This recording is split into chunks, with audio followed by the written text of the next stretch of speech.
తిరుమల వెళ్లే భక్తులకు big alert. ఆ రోజు శ్రీవారి ఆలయం మూసివేత. తిరుమల తిరుపతి శ్రీ వెంకటేశ్వర స్వామివారిని దర్శించుకునేందుకు భక్తులు ప్రతిరోజు భారీ సంఖ్యలో తిరుమలకు తరలి వెళ్తుంటారు. తెలుగు రాష్ట్రాల ప్రజలతో పాటు దేశ విదేశాల నుంచి శ్రీవారి భక్తులు తిరుమలకు వెళ్లి స్వామివారిని దర్శించుకుంటూ ఉంటారు.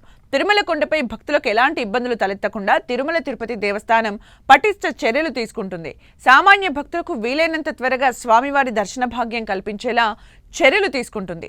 తిరుమల వెళ్లే భక్తులకు టీటీడీ కీలక సూచన చేసింది.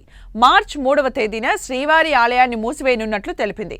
మార్చి 3వ తేదీన చంద్రగ్రహణం కారణంగా ఉదయం 9 గంటల నుంచి రాత్రి 7:30 వరకు తిరుమల శ్రీ వెంకటేశ్వర స్వామివారి ఆలయం మూసివేయడం జరుగుతుందని, ఈ విషయాన్ని భక్తులు గమనించి యాత్ర ప్రణాళికను రూపొందించుకోవాలని టీటీడీ తెలిపింది. 3వ తేదీన సాయంత్రం 3:20 నుంచి సాయంత్రం 6:47 వరకు చంద్రగ్రహణం ఉంటుంది. గ్రహణానికి 6 గంటల ముందుగా అంటే 3వ తేదీ ఉదయం 9 గంటల నుంచి తిరుమల శ్రీవారి ఆలయం తలుపులు మూసివేయడం జరుగుతుందని టీటీడీ తెలిపింది. దాదాపు 10:30 గంటల పాటు శ్రీవారి ఆలయం మూసివేసి ఉంటుంది.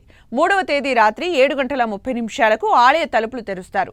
ఆ తర్వాత శుద్ధి, పుణ్యాహవచనం అనంతరం రాత్రి 8:30 నుంచి భక్తులకు దర్శనం పునఃప్రారంభం ఉంటుంది.